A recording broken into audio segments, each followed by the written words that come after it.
Good morning students, स्वागत है आपका मॉस की ऑनलाइन क्लासेस में।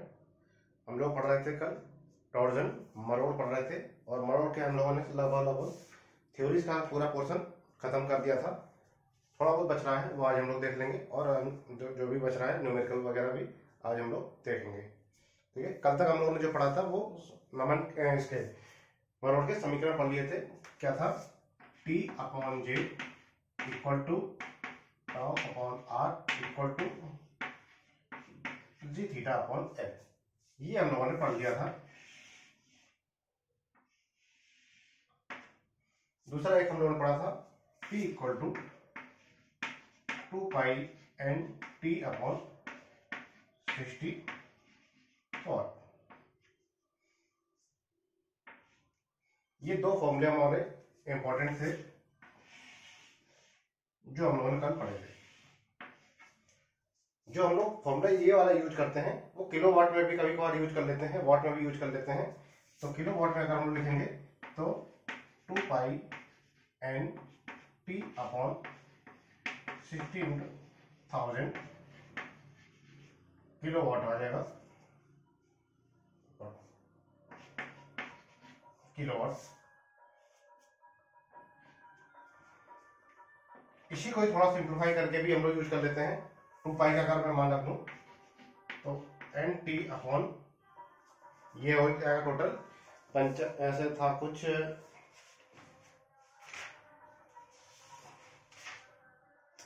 95-50।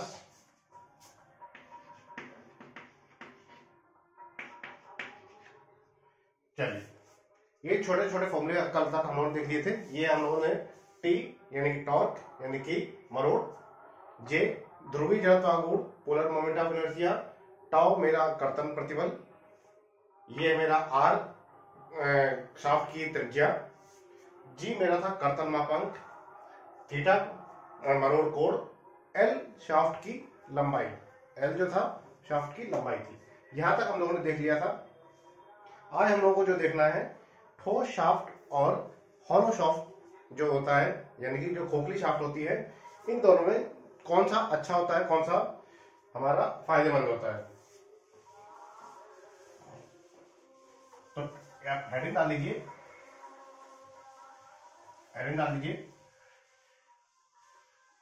ठोस शाफ्ट की तुलना में, ठोस शाफ्ट की तुलना में खोखली शाफ्ट के लाभ, ठोस शाफ्ट की तुलना में खोखली शाफ्ट के लाभ। हेडिंग है ठोस शाफ्ट की तुलना में खोखली शाफ्ट के लाभ, ठोस शाफ्ट की तुलना में खोखली शाफ्ट के लाभ। कुछ पॉइंट है, ये पूछ लेता है कभी कभार, 5 नंबर में क्वेश्चन आ जाता है कि ठोस शाफ्ट की तुलना में खोखली शाफ्ट में लाभ बताइए। तो आपको यहाँ पर पॉइंट टू पॉइंट लिख देना है। पहला क्या है, ठोस शाफ्ट जो होती है वो हल्की होती है। अगर मैं बात करूं, मान लीजिए 10 मीटर की कोई सॉलिड शाफ्ट है और 10 मीटर की ही कोई हॉलो शाफ्ट है, तो भार की बात करें तो भार जो होता है खोखली शाफ्ट का जो होता है वो कम होता है ठोस शाफ्ट की तुलना में। इसलिए इसको एक जगह से दूसरी जगह ले जाना, शिफ्ट करना बहुत आसान होता है। एक पहला लाभ तो ये हो गया कि भार जो होता है वो खोखली शाफ्ट का कम होता है। ठीक है, दूसरा है जो इन दोनों में पदार्थ होता है, पदार्थ भी इसमें कम लगता है क्योंकि खोखली शाफ्ट है। यदि 10 मीटर की डायमीटर की बात करूं तो 10 मीटर का ये एक सॉलिड शाफ्ट होगी तो उसमें पदार्थ ज्यादा लगेगा, और खोखली शाफ्ट होगी तो इसमें पदार्थ जो होता है वो कम लगेगा। उस पदार्थ के कम होने के कारण ही इसका जो वेट होता है वो हल्का होता है। क्लियर? थर्ड पॉइंट नोट कर लीजिए, थर्ड पॉइंट नोट कीजिए, ठोस शाफ्ट खोखली शाफ्ट की तुलना में, सॉरी खोखली शाफ्ट ठोस शाफ्ट की तुलना में अधिक दक्ष होती है, दक्ष यानी कि इफिशिएंट होती है, खोखली शाफ्ट ठोस शाफ्ट की तुलना में अधिक इफिशिएंट होती है या दक्ष होती है। इसको अभी मैं प्रूफ करके दिखाऊंगा, अभी नोट कर लीजिए। नंबर 4, समान भार वाली खोखली शाफ्ट की बल घूर्ण क्षमता, समान भार वाली खोखली शाफ्ट की बल घूर्ण क्षमता अधिक होती है, अधिक होती है। और लास्ट पॉइंट है, खोखली शाफ्ट के अंदर, खोखली शाफ्ट के अंदर मशीन के अन्य कार्यकारी, मशीन के अन्य कार्यकारी अंग भी गुजारे जा सकते हैं, अंग भी गुजारे जा सकते हैं, जैसे खराद मशीनें की स्पिंडल। क्या है कि अगर खोखली शाफ्ट है तो उसके अंदर से कोई वायर वगैरह भी हम लोग पास कर सकते हैं एक स्थान से दूसरे स्थान। अगर ठोस शाफ्ट होगी तो उसके अंदर से हम लोग कुछ भी पास नहीं करा सकते। ये होगी मेन जो है खोखली शाफ्ट जो होती है ठोस शाफ्ट की तुलना में खोखली शाफ्ट के जो लाभ है वो इस प्रकार है। 4-5 पॉइंट आप अपने मन से भी बनाकर लिख सकते हैं। अगर 5 नंबर क्वेश्चन आता है तो कम से कम आप 5-6 लाइन तो आप इसमें लिख सकते हैं क्या क्या लाभ होते हैं। रेट कम कर देंगे कि इसका जो होता है मूल्य कम होता है, इसका वजन कम होता है, इसमें मटेरियल कम लगता है, इसको ले जाना आसान होता है, इसकी दक्षता अधिक होती है, और इसके अंदर से कुछ भी वायर वगैरह भी पास करा सकते हैं, और 2-3 जो भी आपको लाभ दिखाई देते हो वो आप लिख सकते हैं। अब मैं बात करूं दक्षता, मैंने कहा है कि इसकी अधिक होती है खोखली शाफ्ट की, तो कैसे हम लोग इसको कैसे प्रूव करें। प्रूव करते हैं तो इसके लिए आपको पता है कि दोनों का जो ये मरोड़ दृढ़ता होती है, मरोड़ दृढ़ता से हम लोग इसको प्रूव कर सकते हैं। मरोड़ दृढ़ता मैंने आपको कल बताई थी, मरोड़ दृढ़ता मैंने आपको कल बताई थी, क्या होता है J इंटू जी।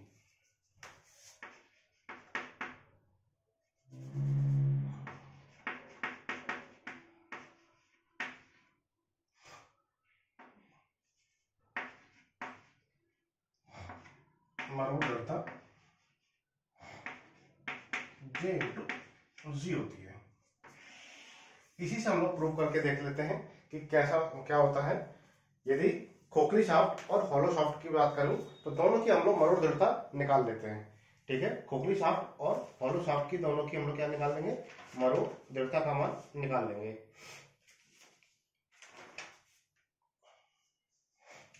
सबसे पहले अगर मैं बात करूं, इसको मरोड़ दृढ़ता निकालना है, किसी चीज के कंपेरिजन होता है तो क्या होता है, मान लीजिए एक ठोस शाफ्ट है,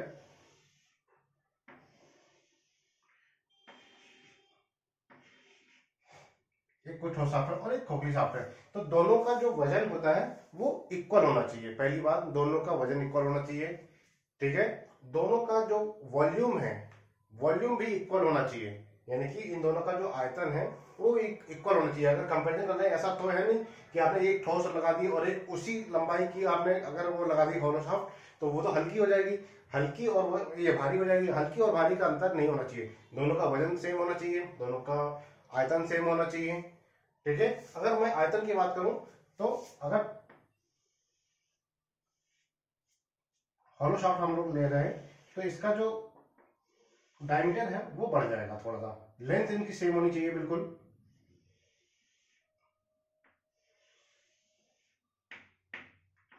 लेंथ भी जो होनी चाहिए वो समान होनी चाहिए। ये L है तो ये भी L लेंथ की ही हो। चलिए, दोनों का ही जो लेंथ है वो L ही होनी चाहिए। इसका जो डायमीटर है वो D है, इसका जो डायमीटर होगा वो D आउटर और D इनर हो जाएगा। इतनी बात क्लियर होनी चाहिए आपको। ये हमारी ठोस शाफ्ट,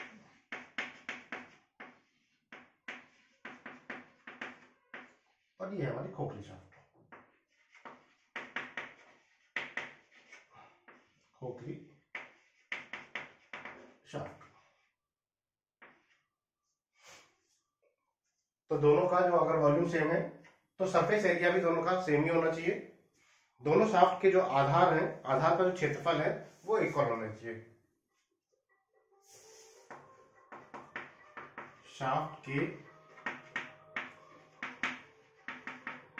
आधार का क्षेत्रफल यानी कि क्षेत्रफल ए सॉलिड इक्वल टू होना चाहिए a hollow. Area of base solid का और हॉलो का इक्वल होना चाहिए। अब देखते हैं कैसे होता है, इक्वल होता है या नहीं होता है। तो सॉलिड का क्या होता है, pi R square, pi R square. इसका क्या होता है, पाई आर आउटर का स्क्वायर माइनस आर इनर का स्क्वायर, कुछ ऐसा होता है। ठीक है, pi R square equal to pi outer का स्क्वायर पाई इनर का स्क्वायर।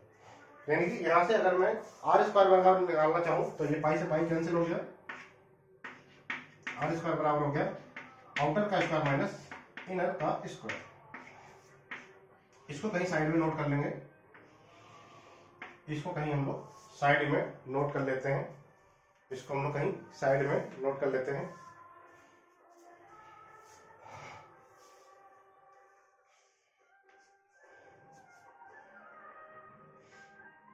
यहां कहीं साइड नोट कर लेता हूं, R square equal to R outer का स्क्वायर माइनस आर इनर का स्क्वायर। ये देखिए, इसको मैंने कहीं साइड में नोट कर दिया। अब हम लोग इसका कंपैरिजन करते हैं हॉलो का और सॉलिड का। हॉलो का और सॉलिड का हम लोग क्या करते हैं, दृढ़ता गुणांक का, ये मरोड़ दृढ़ता का कंपैरिजन कर लेते हैं जी अपॉन जे से।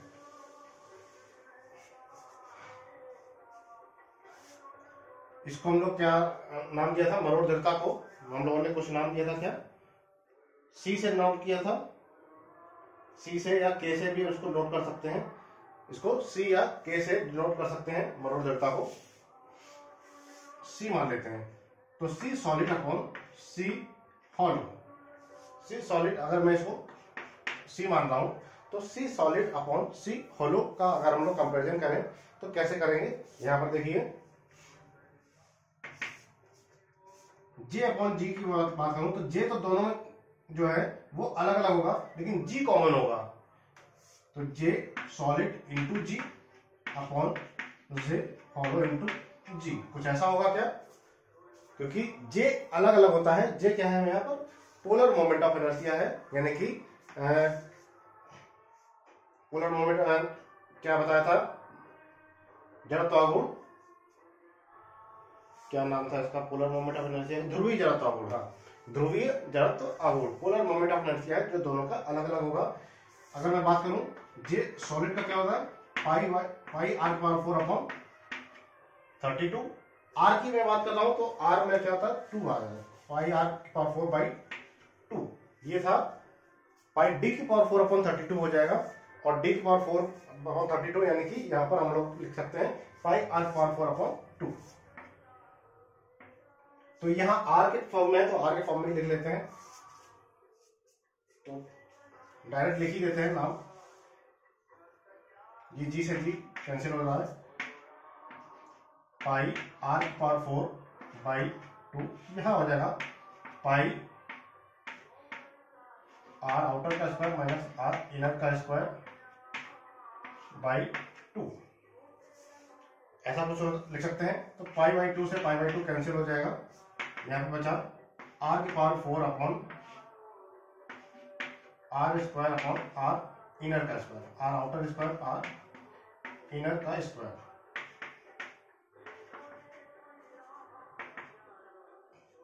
कहीं कोई कंफ्यूजन नहीं हो रहा है यहाँ पर। अब यहाँ पे देखिए, मुझे आर स्क्वायर का मान पता है, यहाँ पर आ रहा है आर की पावर 4, तो क्या मैं इसको आर स्क्वायर का स्क्वायर लिख सकता हूं, आर आउटर का स्क्वायर माइनस आर इनर का स्क्वायर।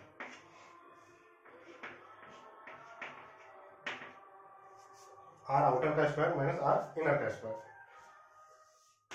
अब मैं इसका मान यहां पर रख सकता हूं, इसीलिए मैंने इसको निकाला था, आर का मान यहां पर इसीलिए निकाला गया था ताकि आप इसको मान रख सकें। क्या है, आर आउटर का स्क्वायर माइनस आर इनर का स्क्वायर का दोनों का होल स्क्वायर।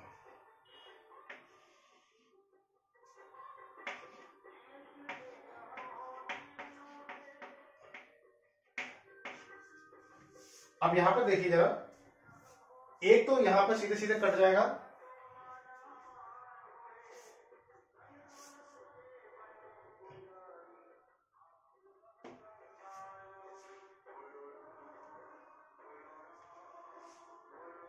यह 4 है और कहा यहां पर भी 4 है,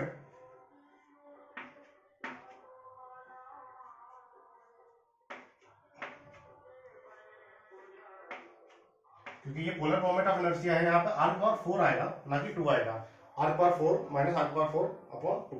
हाँ अब ठीक है, ये जो है r पावर 4 है, 2 नहीं है यहाँ पर।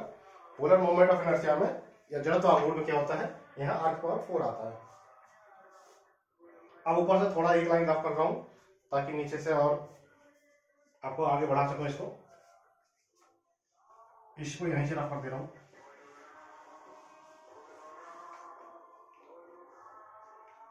इसको 2 बार अगर मैं लिख लूं,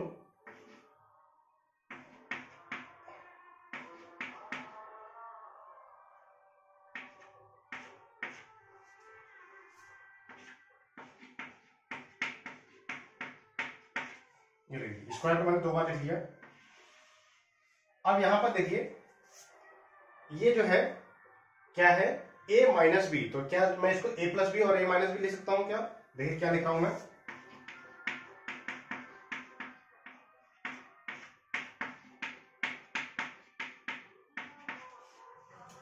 क्या किया मैंने, इसी को ही R not square minus R inner का स्क्वायर, इसी को मैंने क्या लिखा है, आर नॉट का स्क्वायर क्यू पर square minus R inner square Q पर स्क्वायर। ये देखिए A minus A square minus B square का फॉर्मूला लगाया है, तो यह होता है ए प्लस बी और ए माइनस बी। यहां से ये मेरा सीधा सीधा कट गया।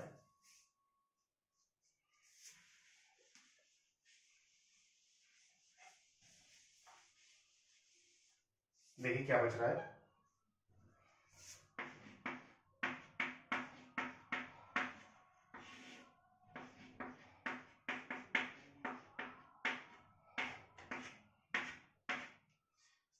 अब बताइए आउटर में प्लस करने पर ये ज्यादा मान आएगा तो ये, या माइनस करने पर, यानी कि आउटर प्लस इनर, तो इसकी जो वैल्यू भी आएगी वो हमेशा ज्यादा आएगी इससे, यानी कि CH always greater than CS, यानी कि नमन दृढ़ता जो होगी, ये मरोड़ दृढ़ता जो होगी हॉलो की हमेशा सॉलिड से अधिक होगी। मरोड़ दृढ़ता जो है हमेशा खोखली शाफ्ट की सॉलिड शाफ्ट से अधिक होगी।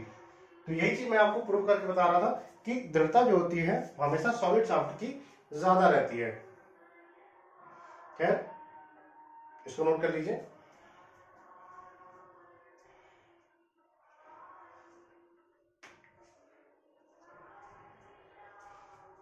नेक्स्ट हेडिंग डालिए,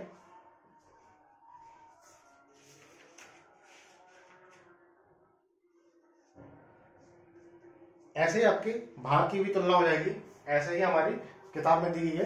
भार की तुलना अभी आपको ज्यादा इंपॉर्टेंट नहीं है, लेकिन आपकी ये ज्यादा इंपॉर्टेंट थी ताकि आपको पता चले कि कौन सी शाफ्ट जो होती है वो ज्यादा मजबूत होती है, ज्यादा एफिशिएंट होती है। नेक्स्ट हेडिंग है ठोस तथा खोखली शाफ्ट की मरोड़ विकृति ऊर्जा। ठोस तथा खोखली शाफ्ट की मरोड़, ठोस तथा खोखली शाफ्ट की मरोड़ विकृति ऊर्जा, मरोड़ विकृति ऊर्जा। अभी हम लोगों ने विकृति ऊर्जा का फॉर्मूला नहीं पढ़ा हुआ, चैप्टर नहीं पढ़ा हुआ, तो इसका केवल और केवल हम लोग फॉर्मूला यूज कर लेंगे डायरेक्ट। फॉर्मूला इसकी प्रूविंग पर अभी नहीं जाना है, वो हम लोग देखेंगे विकृति ऊर्जा के। विकृति ऊर्जा का जब डिटेल में हम लोग बाद में देखेंगे, अभी केवल और केवल इसका फॉर्मूला यूज करना है हमें विकृति ऊर्जा का। ठोस तथा खोखली शाफ्ट की मरोड़ विकृति ऊर्जा। हेडिंग है ठोस एवं खोखली शाफ्ट की मरोड़ विकृति ऊर्जा, मरोड़ विकृति ऊर्जा। सबसे पहले ठोस शाफ्ट की विकृति ऊर्जा निकालेंगे।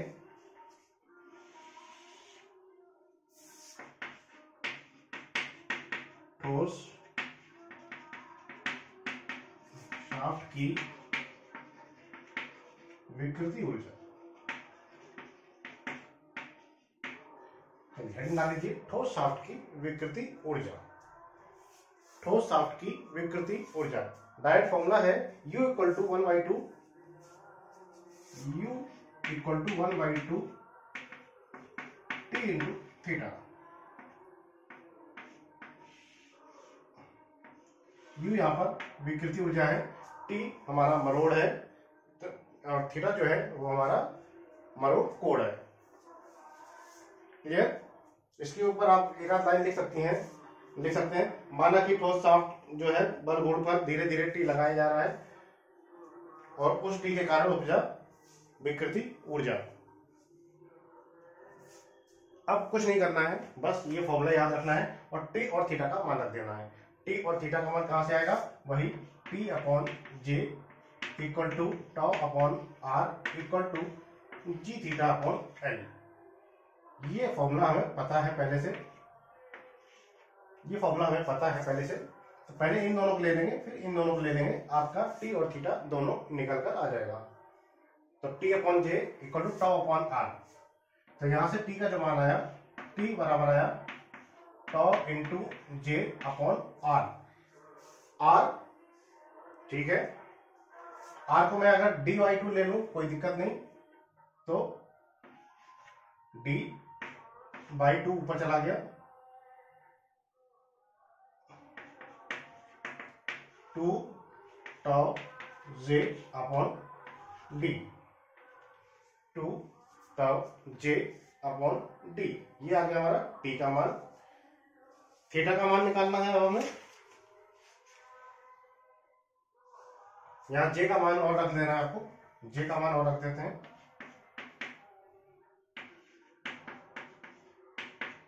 जे का मान क्या है? पाई डी की पावर 4 अपॉन 32 होता है। जे इक्वल होता है पाई डी की पावर 4 अपॉन 32, वही मान रख देते हैं, पाई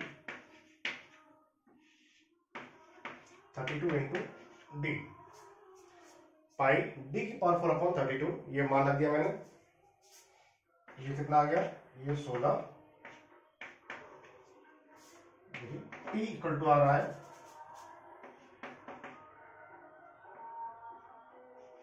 पाई टाउ पाई डी क्यूब अपॉन 16, पाई टाउ डी क्यू अपॉन 16।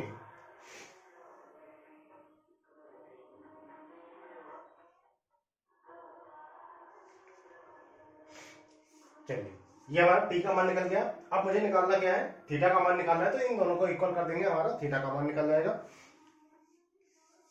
और दोनों का मान इसमें रख देना है।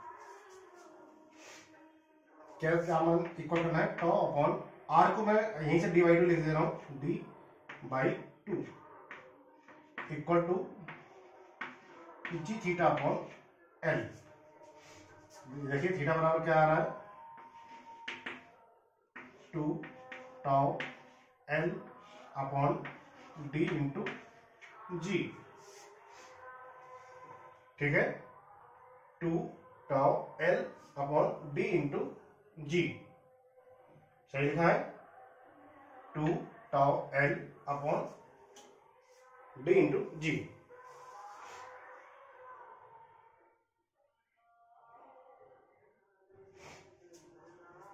चलिए, बस इन दोनों का जो मान है आपको यहां पर रख देना है। किसमें रख देना है? विकृति ऊर्जा के इसमें। ये रहा टी, ये रहा टी और ये रहा मेरा थीटा। दोनों का जो मान है इसमें रख देंगे। जो भी फॉर्मूला निकल कर आएगा वो हमारा विकृति ऊर्जा का फॉर्मूला बन जाएगा। जो भी फॉर्मूला निकल कर आएगा वो हमारा विकृति ऊर्जा का फॉर्मूला बन जाएगा। मैं इसमें रख के देख लेते हैं।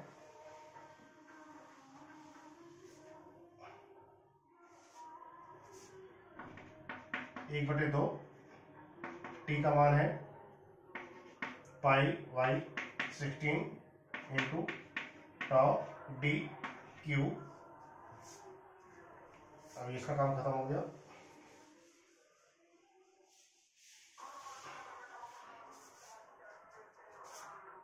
इंटू थीटा का जो मान है वो है 2 tau L upon D into G. ये देखिए सबका मान आ गया। कुछ कट रहा है तो काट देंगे, 2 से ही 2 कट रहा है। क्या मैं इसको 16 को 4 इंटू 4 भी लिख सकता हूं?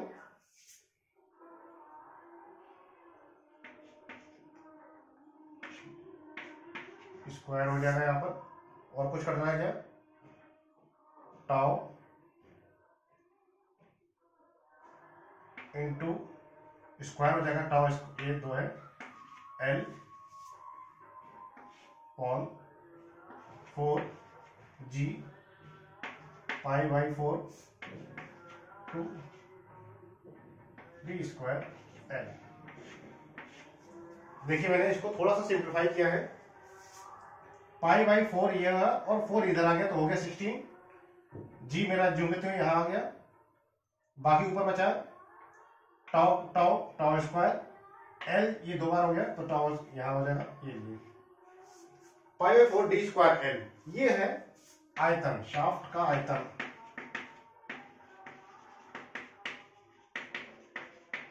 यह शाफ्ट के आयतन का फॉर्मूला बन रहा है pi by 4 D square L. तो क्या मैं इसको tau square upon 4g into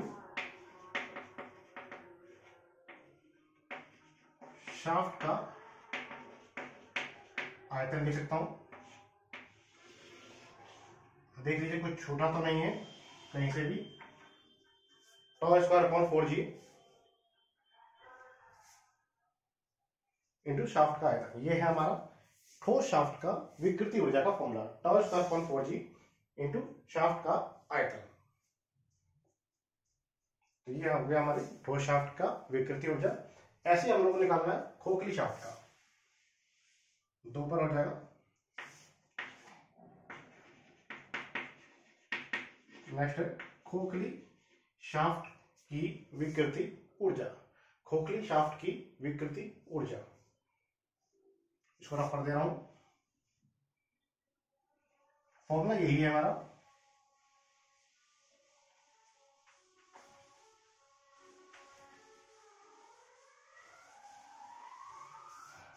खोखली शाफ्ट की विकृति ऊर्जा।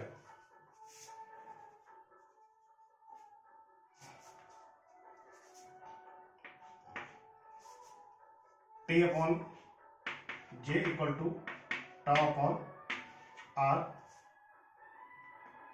T इक्वल टू हो जाएगा tau upon R into J, और जे बराबर क्या हो जाएगा?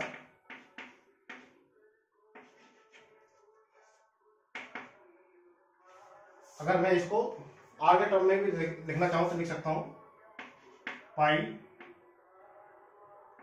Are square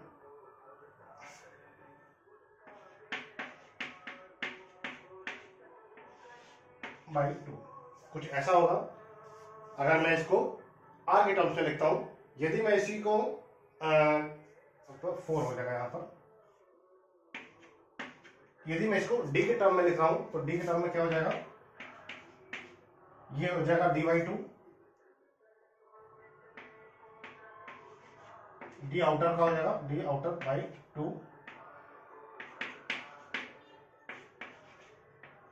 D power 4 upon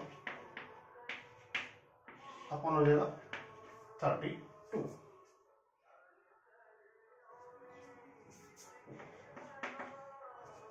ये हो जाएगा 16 पाई अपॉन 16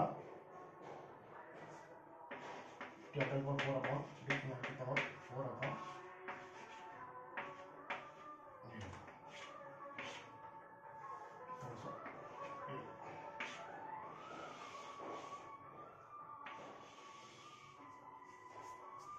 ये हो गया टी का मान।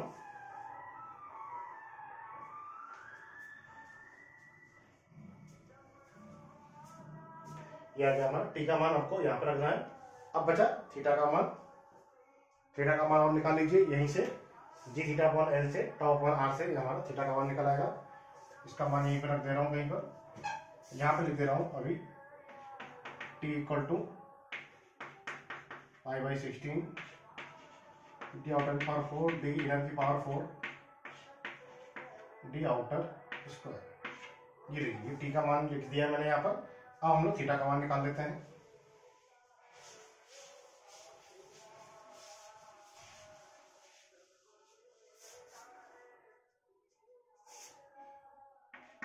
Tau upon R equal to G theta upon L, theta equal to हो जाएगा टाउ इंटू एल अपॉन, इसको आर क्या हो जाएगा, डी आउटर की बात कर रहा हूं, D outer by 2 into G. ये लीजिए थीटा इक्वल टू हो गया 2 tau L upon D outer into G, 2 tau L upon G D not upon G. बस ये आ गया थीटा का मान। दोनों का मान यहाँ पर रख देना है। 1/2 इंटू टी का मान हो गया पाई/16 डी आउटर की पावर 4 माइनस डी इनर की पावर 4 डी नॉट का स्क्वायर इंटू थीटा का मान है 2 L upon D not into जी।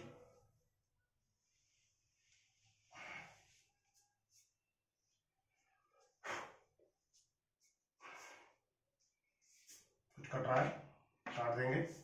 आगे इसका जो खोखली शाफ्ट का जो आयतन होता है वो आएगा, इसको मैं अलग देख रहा हूँ, पाई/4 डी आउटर की स्क्वायर माइनस डी इनर का स्क्वायर। तो ये कहां से आएगा, अब ये वही a plus B, A minus B का फॉर्मूला लगेगा यहाँ पर इंटू एल। ये हो गया खोखली शाफ्ट का आयतन, पाई/4 डी स्क्वायर इंटू एल। ठीक है, ये हो गया खोखली शाफ्ट का आयतन। बाकी जो बच रहा है वो इधर आ जाएगा, यानी कि जैसे बच रहा है पाई तो उधर चला गया 1/4, तो बच रहा है यहाँ पर टाउ, एक टाउ भी तो बचना चाहिए यहाँ पर एक टाउ भी तो होना चाहिए। कहाँ गया यहाँ पर टाउ, यहाँ पर एक टाउ भी होगा, टाउ स्क्वायर होगा यहाँ पर बेटा एक टाउ भी तो होगा जो छूट गया शायद।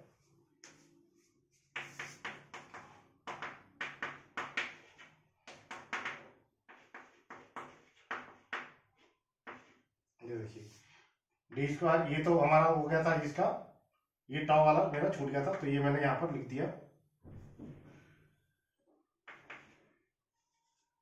टाउ। ये लीजिए, हाँ ये तो चेंज था, ठीक है।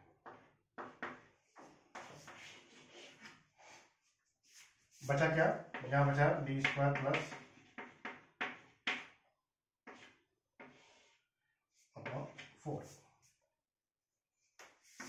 यू, ये हॉलो का चल रहा है, हॉलो।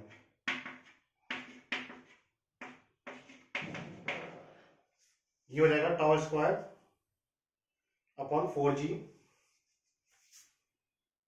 जी भी तो है यहाँ पर, tau square upon 4g D square plus D square upon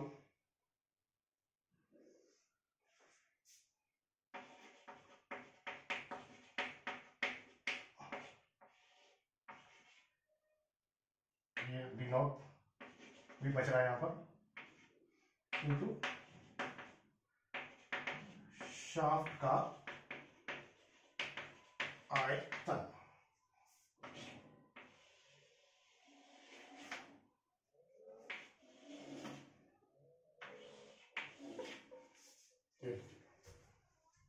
तो इसमें कुछ भी नहीं है, आपको ये एक फॉर्मूला याद रखना है 1/2 टी इंटू थीटा, और यहाँ से टी और थीटा का मान निकाल लेना है और जे की वैल्यू रख देना है, बस इतना काम करना है। क्या टी और थीटा का मान यहां से निकाल लेना है, और यहाँ पर जो जे का मान है, जे का मान मैंने आपको सॉलिड में भी बताया है और हॉलो में भी बताया है, उस जे का मान रख देना है, और जो भी मान आएगा उसको आपको थोड़ा सिंप्लीफाई कर लेना है और आपका वैल्यू निकल कर आ जाएगी, आपका जो फॉर्मूला होगा वो प्रूफ हो जाएगा। इसका डायरेक्ट फॉर्मूला आपको याद रखना है, कोई इसकी प्रूविंग नहीं आती है, तो डायरेक्ट फॉर्मूला इसका दोनों का आपको मैंने अलग अलग बता दिया है, शाफ्ट के फोर्स शाफ्ट का और दूसरा मैंने बता दिया हॉलो शाफ्ट का। तो ये आपका हमारी यहाँ की आपकी थ्योरी जो होती है मरोड़ की थ्योरी, वो आपकी यहाँ पर खत्म होती है। अब हम लोग जो देख लेते हैं कुछ न्यूमेरिकल देखते हैं इसके, ठीक है। इसके न्यूमेरिकल के साथ ही हमारा चैप्टर खत्म हो जाएगा। न्यूमेरिकल नोट कीजिए, न्यूमेरिकल नोट कीजिए। न्यूमेरिकल नोट कीजिए।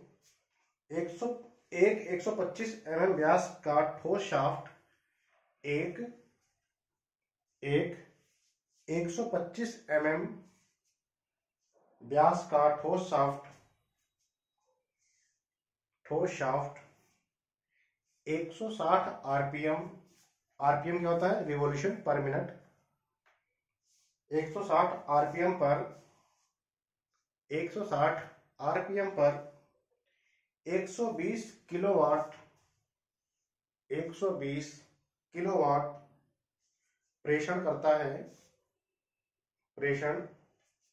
करता है शाफ्ट में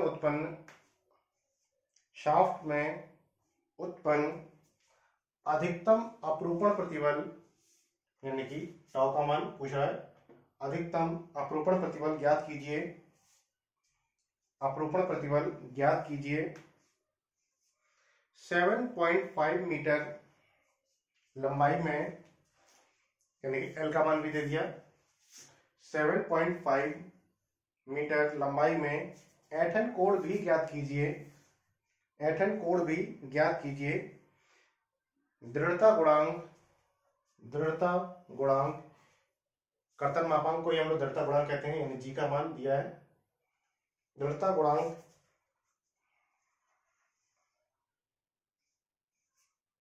8 इंटू 10 की पावर 4 न्यूटन पर mm स्क्वायर मानिए, 8 इंटू 10 की पावर 4 न्यूटन पर mm स्क्वायर मानिए। चलिए देखते हैं क्या क्या दिया है, कौन से फॉर्मूले लगेंगे।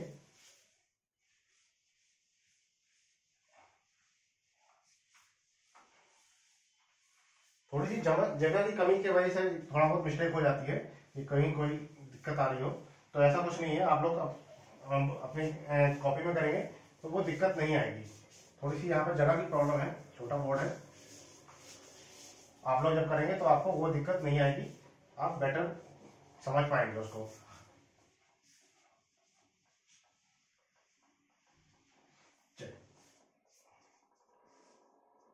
क्या क्या दिया है, एक 125 mm व्यास, डी का मान दिया गया है।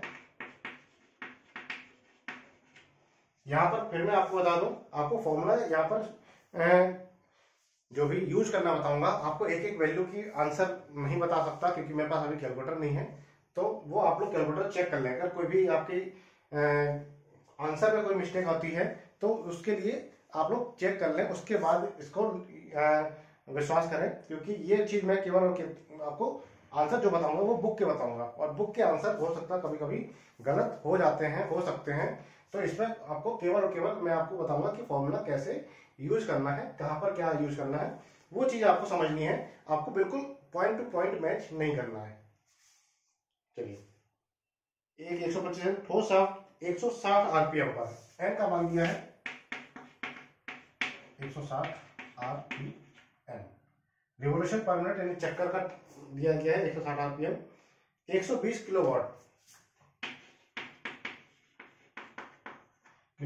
पारिशित करती है, ठीक है। शाफ्ट में उत्पन्न अधिकतम अपरूपण प्रतिबल यानी कि टाउ का मान ज्ञात कीजिए,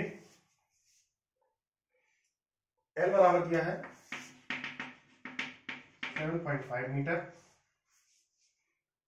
एवं दृढ़ता गुणांक जी का मान दिया है,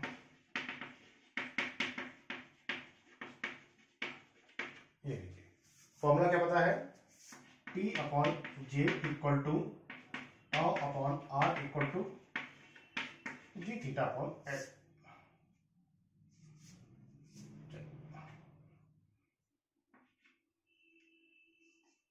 जे का मान आपको पता है पाई बाई 4 इंटू डी की पावर 4 होता है, पाई डी की पावर 4 अपॉन, क्योंकि सॉलिड शाफ्ट दिया है तो पाई डी की पावर 4 अपॉन 32 ये होता है जे का मान।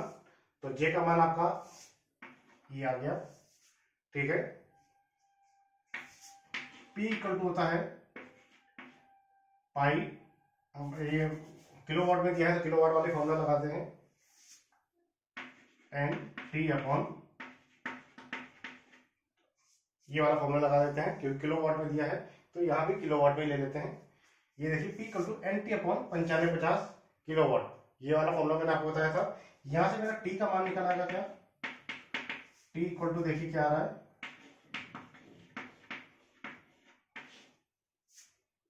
Upon N. एन का मान पता है, P का मान पता है, 9550 पता है, ये लीजिए T का मान भी निकल गया। R इक्वल टू दिया है D/2 यानी कि आपका हो जाएगा 125/2, जो भी मान आएगा। R का मान दिया है, L का मान दिया है, G का मान दिया है, ये दोनों पूछा गया है यानी कि टाउ और थीटा का मान आपको निकालना है। तो सबसे पहले इन दोनों को इक्वल कर दीजिए, फिर इन दोनों को इक्वल कर दीजिए, आपका टाउ का मान निकल कर आ जाएगा। टाउ इक्वल टू हो जाएगा T इंटू आर अपॉन जे। अगर इन दोनों को बराबर करेंगे टाउ इक्वल टू हो जाएगा T इंटू आर अपॉन जे। अब यहाँ पर आपको पूरा कैलकुलेशन करना पड़ेगा, कैलकुलेशन के लिए सारी वैल्यू आपको गिवन है। आप अपने कैलकुलेटर उठाइए, कैलकुलेटर में मान रखिए और फिर इनका मान निकालिए। तो आपको मेन कौन से फॉर्मूले याद रखने हैं वो मैं आपको बता दूं। पहला फॉर्मूला आपको ये याद रखना है, दूसरा फॉर्मूला आपको ये याद रखना है, और ये तो आपको पता ही होना चाहिए, ठोस शाफ्ट और हॉलो शाफ्ट दोनों के लिए आपको पता होना चाहिए। P इससे निकल कर आया, J आपको यहां से निकल कर आ गया, T ये देखिए T यहां से निकल कर आया, J यहां से निकल कर आया, R दिया है, टाउ निकालना है, आराम से आ जाएगा। टाउ का फॉर्मूला लग जाएगा T इंटू आर अपॉन जे। बाद में क्या पूछा है, थीटा पूछा है, ये रेडियन में निकलेगा, आप रेडियन में ही निकाल दो, कोई दिक्कत नहीं है, रेडियन में ही आंसर लिख देना, कोई दिक्कत नहीं है। जी का मान दिया है, एल का मान दिया है, आर का मान दिया है, टाउ का मान आप निकाल लेंगे तो आपका ये भी आपका थीटा का मान निकल आएगा बहुत ही आराम से, आसानी से, कोई भी यहाँ पर दिक्कत नहीं होनी चाहिए। यदि आपको कहेंगे तो मैं इसको सॉल्व करके भी दिखा दूंगा, ऐसी कोई दिक्कत नहीं है, लेकिन सॉल्व करने का कोई मतलब बनता नहीं है जब सारी वैल्यू आपको पता है, फॉर्मूला आपको पता है, कैलकुलेटर आपके हाथ में है, इसको खुद सॉल्व कीजिए और आंसर निकालिए। आंसर मुझे आप बता सकते हैं कमेंट्स बॉक्स में, तो मैं उसको बता दूंगा कि ये सही है या गलत है। नेक्स्ट क्वेश्चन नोट कीजिए, नेक्स्ट क्वेश्चन नोट कीजिए। एक 80 mm व्यास वाली, एक 80 mm व्यास वाली शाफ्ट, एक 80 mm व्यास वाली शाफ्ट 120 आरपीएम पर 120 आरपीएम पर शक्ति संचारित करती है, शक्ति संचारित करती है। यदि यदि अधिकतम कर्तन प्रतिबल का मान, यदि अधिकतम कर्तन प्रतिबल का मान 40 मेगापास्कल हो, 40 मेगापास्कल हो तो शाफ्ट द्वारा संचारित शक्ति ज्ञात कीजिए। तो शाफ्ट द्वारा संचारित शक्ति ज्ञात कीजिए, यानी कि अब यहां पर क्या पूछ रहा है, इस P का मान पूछ रहा है। चलिए देखते हैं। फॉर्मूला आपका अभी यही 3 भी यूज होंगे और कुछ भी यूज नहीं होने वाला। सवाल भले ही चेंज हो जाएगा लेकिन ये फॉर्मूले आपके यही यूज होंगे। क्या क्या कह रहा है, एक 80 mm व्यास वाली, ये लीजिए डी कर दिया है, 80 mm व्यास वाली शाफ्ट 120 आरपीएम पर, एन बराबर दिया है 120 आरपीएम पर शक्ति संचय, अधिकतम अपरूपण प्रतिबल का मान है 40 मेगा पास्कल। इसको क्या मैं लिख सकता हूं, 40 इंटू 10⁶ न्यूटन इंटू न्यूटन पर mm स्क्वायर। ये देखिए न्यूटन पर mm स्क्वायर, ये देखिए यहां से कट गया, ये आपका टाउ इक्वल टू आ जाएगा 40 न्यूटन पर mm स्क्वायर। एक्चुअली ये जो बनता है मेगा पास्कल का क्या बनता है, 10⁶ न्यूटन पर मीटर स्क्वायर बनता है, ऐसे बनता है मीटर स्क्वायर। इस मीटर स्क्वायर को अगर मैं mm में चेंज करूं तब ये बनता है 10⁶ अपॉन 10⁻³ इंटू 10⁻³ न्यूटन पर mm स्क्वायर। ये देखिए यहां से ये पूरा कट जाता है, तो ये यही निकल कर आएगा। इसमें आपको ज्यादा कंफ्यूज होने की जरूरत नहीं है, ये सारी चीजें आपको पहले से ही पता है। और क्या पूछ रहा है, और क्या कह रहा है, शाफ्ट हो तो शक्ति परिषद ये दिया है, तो आपको ये ज्ञात करना है, पी का मान ज्ञात करना है NT अपॉन 5950 ये आपको फॉर्मूला पता है, NT अपॉन 9550 किलोवाट। एन का मान डायरेक्ट दिया है, केवल और केवल टी का मान निकालना है आपको। तो टी का मान निकालना है, तो टी का मान यहां से निकलेगा, और टी का मान यहां से निकलेगा, तो क्या जे ये दिया है आपको, डी का मान दिया है, जे निकल आएगा। टाउ पता नहीं है अभी मेरे पास, आर तो पता है। अब यहां पर देखिए जरा, टाउ का मान ये दिया है, टाउ का मान भी दिया है, टी यहां से टी का मान तो निकालना ही है, तो टी इक्वल टू हो जाएगा, क्या हो जाएगा, tau into J upon R. ये लीजिए tau into J into R upon R. ये रहा टाउ का मान 40, जे का मान ये आ गया पाई, डी की 4, डी का मान है 80 अपॉन 32 इंटू आर देखो dy/2, डी का मान है 80/2।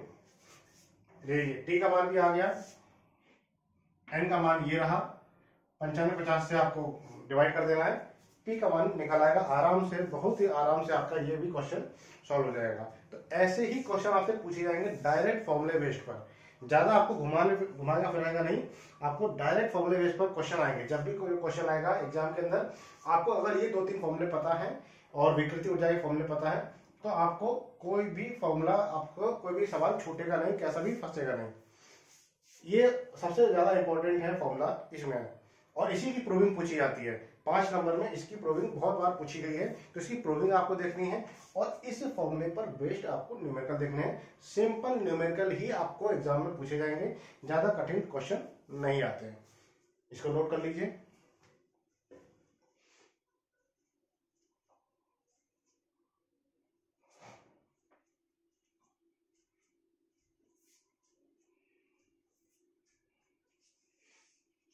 क्वेश्चन तो बहुत सारे हैं कराने के लिए कि मैं कितने भी क्वेश्चन करा दूं, लेकिन आप लोग खुद प्रैक्टिस कर लीजिए। अभी तो आप लोग खुद प्रैक्टिस कीजिए। यदि कोई क्वेश्चन फंसता है, कोई बचता है आपको कि ऐसा समझ में नहीं आ रहा है, तो आप मुझे कमेंट सेक्शन में बता देना, मैं उसका सोल्यूशन आपको जरूर यहाँ पर कराने की कोशिश करूंगा। ठीक है, आज के लिए बस इतना ही। बाकी आप लोगों का ये चैप्टर है, मरोड़ का चैप्टर है, वो यहीं पर फिनिश होता है, फिनिश करता हूँ, इसको मैं खत्म करता हूँ। अब एक बच रहा है विकृति ऊर्जा मॉस के अंदर, कि उसमें भी केवल डायरेक्ट फॉर्मूले आपको पढ़ने हैं, और उस पर ही बेस्ड न्यूमेरिकल, कोई भी प्रूविंग विकृति ऊर्जा की नहीं पूछी जाती है। प्रूविंग वगैरह पे आपको ध्यान नहीं देना है, आपको केवल फॉर्मूले पर ध्यान देना है, फॉर्मूले के साथ साथ उस पर बेस्ड न्यूमेरिकल पर ध्यान देना है। तो हम लोग जब भी नेक्स्ट देखेंगे तो हम लोग विकृति ऊर्जा देखेंगे। जितना भी मैंने करा दिया है, इतना भी अगर आप लोग पढ़ के जाते हैं तो 50 में से 50 नंबर का आप लोग क्वेश्चन सॉल्व करके आएंगे। क्योंकि अगर विकृति ऊर्जा आता है तो एक क्वेश्चन आएगा विकृति ऊर्जा का, एक क्वेश्चन अगर आप छोड़ भी देंगे तो आपको 10 क्वेश्चन करने होते हैं 15 में से। 15 में से अगर आप 10 क्वेश्चन करने होते हैं तो 5 क्वेश्चन जो होते हैं वो ऑप्शनल होते हैं। तो अगर वो आप एक 5 नंबर का क्वेश्चन छोड़ भी देंगे, उसके बाद भी अगर आप 4 क्वेश्चन और छोड़ेंगे, तब भी आपका पूरे का पूरे 50 में से 50 नंबर का क्वेश्चन जितना मैंने पढ़ाया है उससे आप लोग सॉल्व कर सकते हैं। चलिए आज के लिए बस इतना ही, देखते हैं। और आप लोग पढ़ते रहिए और अपना जो भी एग्जाम हो उसकी तैयारी करते रहिए। Thank you so much.